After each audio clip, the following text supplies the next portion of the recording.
box of 2018 Topps. I've already opened one of these on the channel here, but I have a number of these boxes to get through, and I thought it seemed like a good time to do that. So hopefully got some modern baseball fans out there.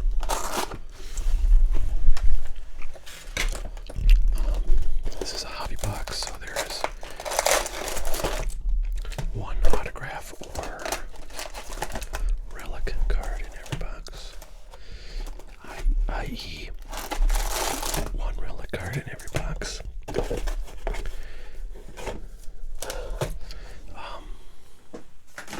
I opened a box off the channel a couple days ago, and the one relic card that I got was one of those like fake patch things where like basically Topps just prints up a plastic frickin' commemorative patch or something and sticks it in a card and calls it a relic, even though it has absolutely nothing to do with the actual player, like having worn it or coming from their uniform or ever being anywhere near a baseball field.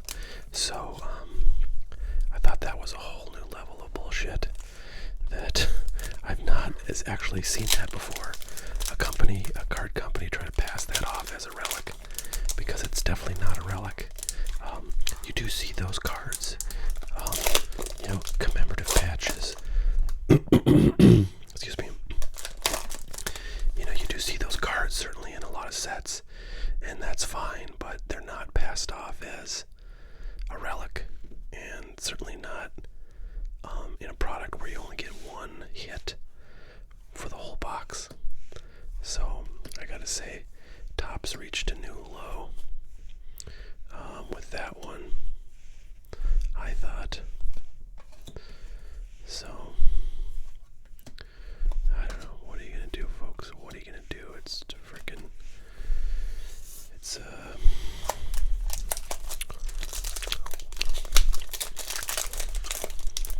rough time out here for a collector.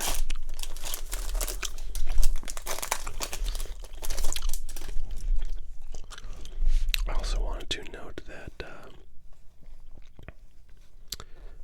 I actually bought a case of 2018 Bowman, which is coming out at the end of April. That's the first modern case that I've ever really bought. So I'm pretty excited for that.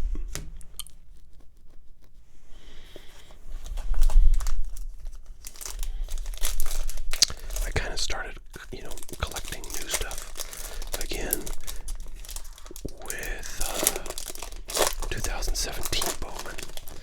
That was out in the stores, and it was super hot. It was super hot product because of Aaron Judge and Cody Bellinger cards that were in it, and we're selling for like $8 for a few weeks, and slowly, or actually quickly, all of the 2017 Bowman product at like Target and Walmart dried up in me like within a couple of weeks, and I happened to kind of start paying attention during those couple weeks, so I got a fair amount of it from those stores, and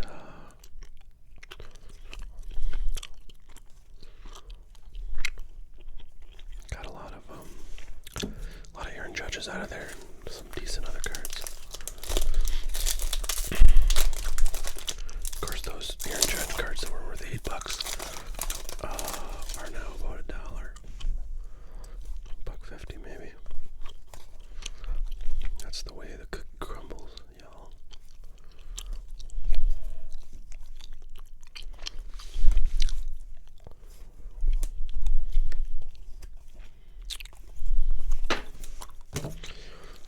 But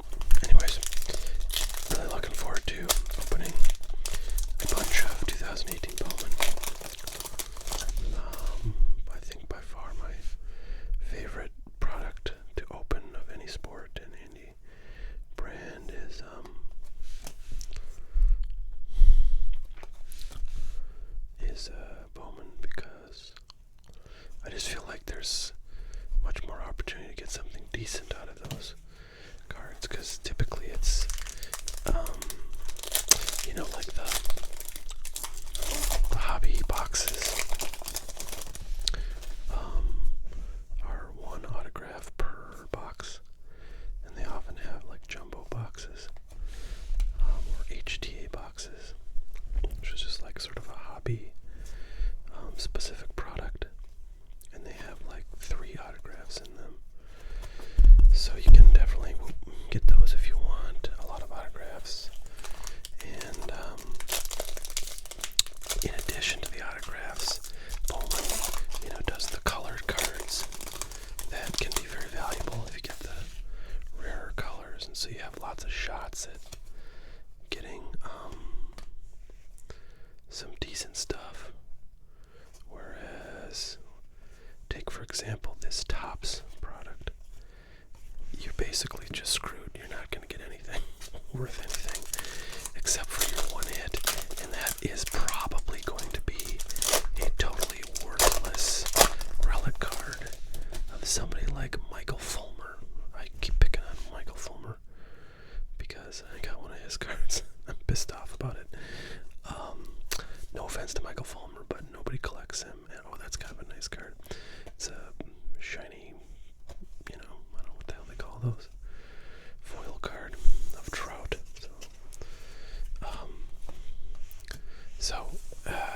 Anyways, you get that one hit, and then you can get like the card I just got. If that was like Aaron Judge, maybe that's worth $5. Other than that, I just don't know. Oh yeah, and there's the like the image variations that honestly I don't even really know what they are. Which cards are the variations, so my odds of getting one and actually knowing what it is low. Unless it's like a superstar. Although they try to do those variations only on superstars, so hopefully I wouldn't realize it if I got one. Anyways, that's not a lot of hits, and there are not a lot of chances for hits in a product, and consequently I don't really like this stuff. I kind of just bought it because there was nothing else to buy. It was like current year baseball product.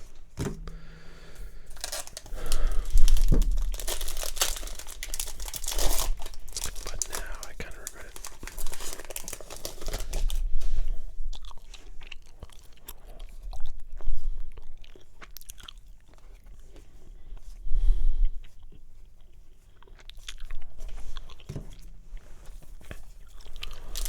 So yeah, I should probably just stop buying anything except Bowman Chrome, or Bowman, and Bowman Chrome, and Bowman Draft maybe. I like Bowman Draft actually, but oftentimes the players that are in that are way far away from being in the majors and having an impact, so there's always interest in top 5 or 10 draft picks from the prior year, just because the presumption is that they have the best chance of doing something. That's kind of a cool card. I've not gotten that one yet out of all the many boxes of this stuff that I've opened.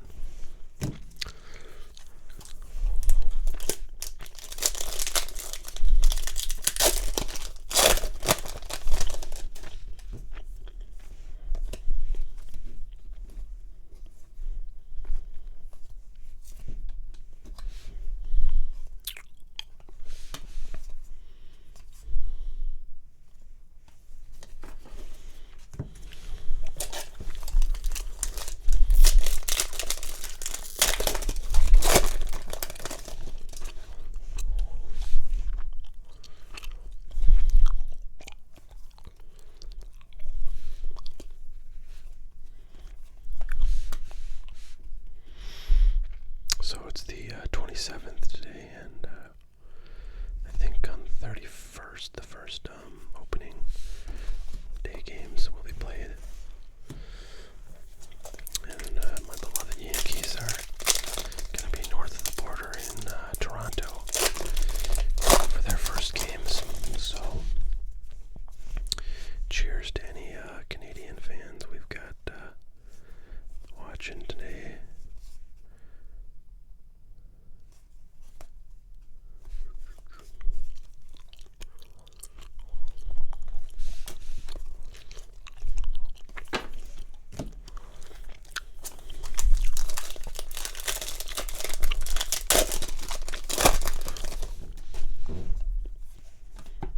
That's the base card, that Mike Trout of the foil that I got elsewhere in the pack, or in the box.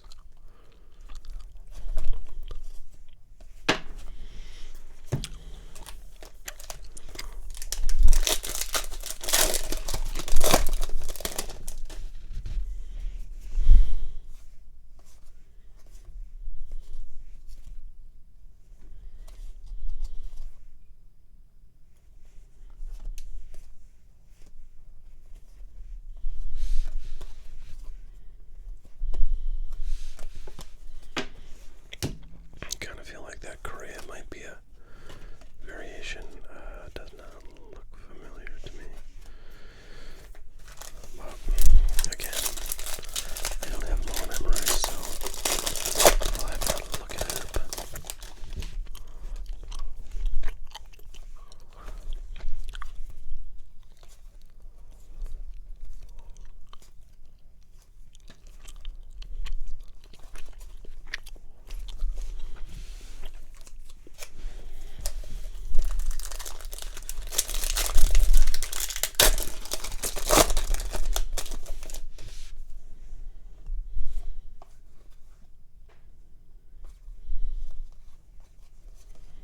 There's a Puig foil.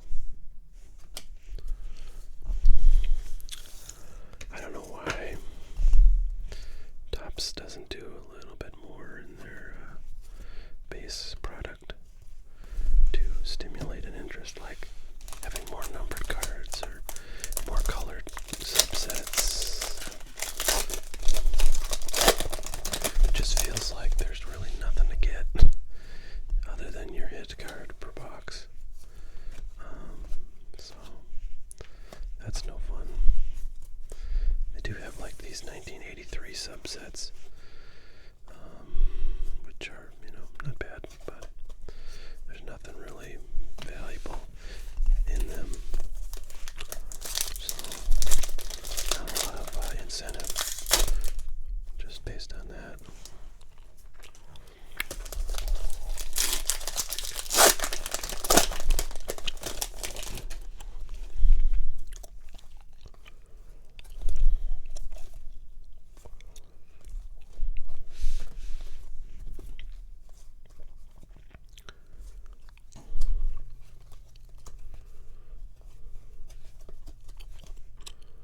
Ian Kennedy, former Yankee.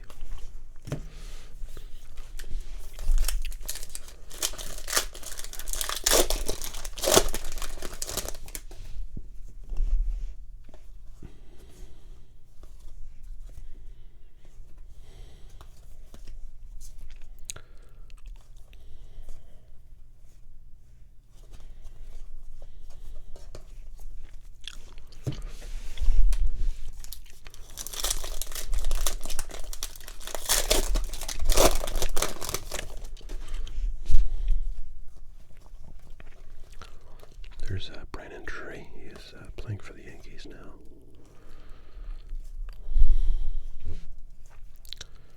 Acquired during the spring training season.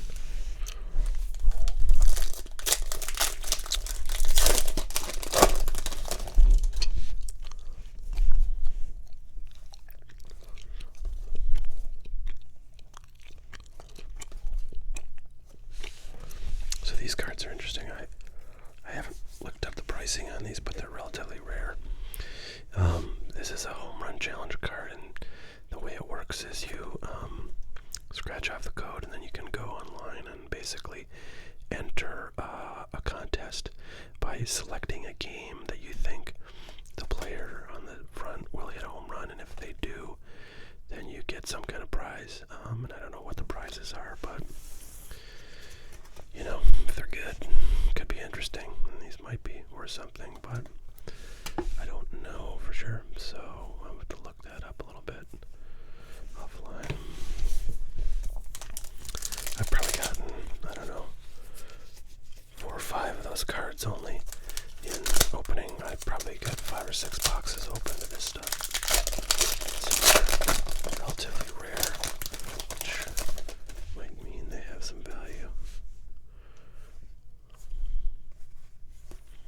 Cody Bellinger.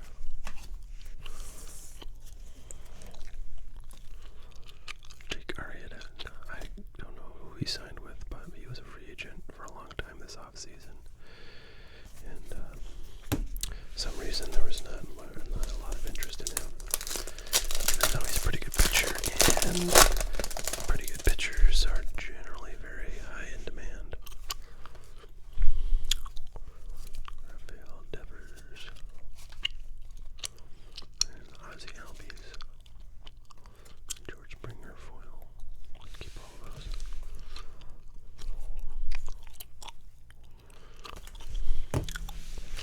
Alright, we're on our last stack here.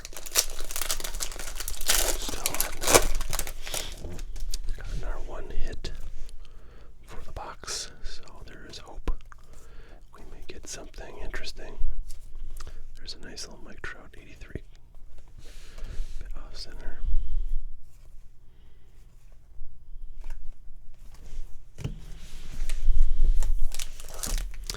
It seems like the hit is always in one of the last few packs that I open.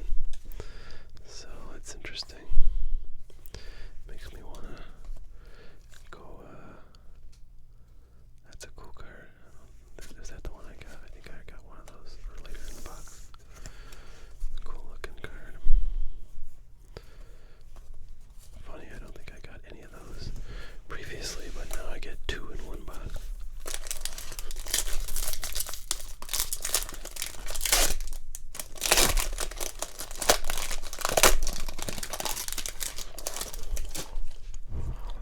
So I'm just kind of curious to see if this year, you know, like in the beginning of the season, we have a player that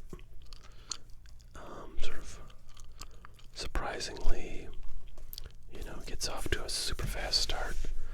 Maybe hits like home runs in his first 10 games or something. Kind of like, and you know, you never really know what's going to happen. I mean, for the hobby's sake, you hope something like that. Well, fucking A. I was looking at this card from afar and noticing the dang chip on the corner. It's interesting because this is an on-card autograph, which means they probably shipped off like, you know, a few hundred of these cards to the player, and then they are in possession of them. And oftentimes on Twitter, players will sort of show photographs of themselves signing these cards, and they just kind of throw them all over the table, you know, and sort of treat them haphazardly. So that's funny. I was just thinking, like, I wonder how many cards get damaged. Alright, so this is numbered because of the gold border, and it's 7 out of 50, which is, you know, pretty good, other than that frickin' corner, which is terrible. Zach Granite, it's funny, he's the second Zach Granite autograph I've gotten out of 2018 products, so he must be signing a lot of stuff. I'm not a big Twins fan, so I don't really know if he's any good as far as being a prospect. If you're a Twins fan and you know, please tell me. I haven't really looked him up yet. I'm sure he's not a big name because I've heard of a lot of the bigger names like Wander Javier, Royce Lewis, and then the guys that have, you know, now been playing for a couple years. There's Zach Granite. Let's see what he's got on the back of his card.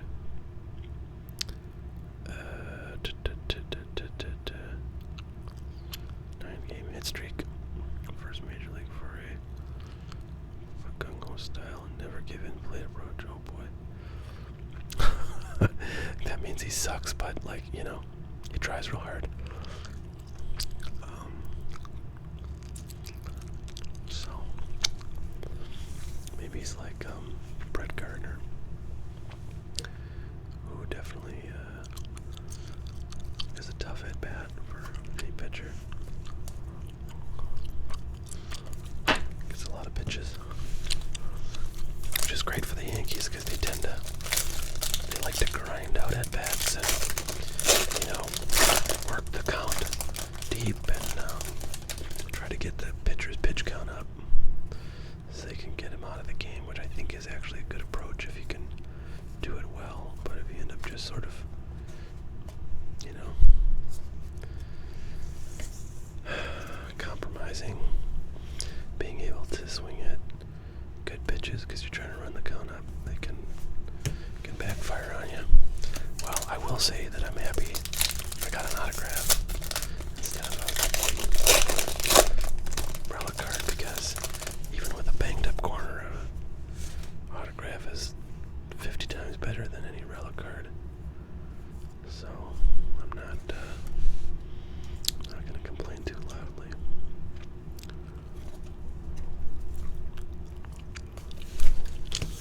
I kind of feel like I sound very jaded about a lot of stuff. I'm just really into modern cards, and you know, I don't mean to be an asshole, but I think there's a lot to be desired, or you know, that is worth some criticism in the modern hobby landscape. So hence I complain. Look at the very green backs of those two cards. Alright, well, we made it all the way through that box. We got a stack of... what I do is I pull the rookies, because I like to sort rookies, although I'm not doing pitchers anymore, because they're so undervalued. But I like to pull all the rookies and then sort those by team. And then, of course, I pull stars, and I just put those in a box as well. And someday, if I ever like do a card show, you know, put the stars out for like 20 cents a piece or something, and let people have at it. But I don't know. I did sell some baseball cards at local card shows, like last year. I did that twice, and by the second time I was frankly like thinking it was just never going to be worth it to do it, because, you know, you're sitting there for a long time and you just don't sell much. At least I didn't, and I don't know, maybe I was not selling the right stuff or whatever, but basically everybody's looking for like eBay pricing. So, I mean, I complain a lot about eBay fees, but 15% fee is a lot better than sitting at a table for 8 hours, particularly because you will not sell most of what you have, whereas at eBay, if you do auctions, you'll sell everything. So, alright, anyways, thanks for watching, guys. This is a relatively long one. Please subscribe if you're not already, and we'll see y'all next time. Adios.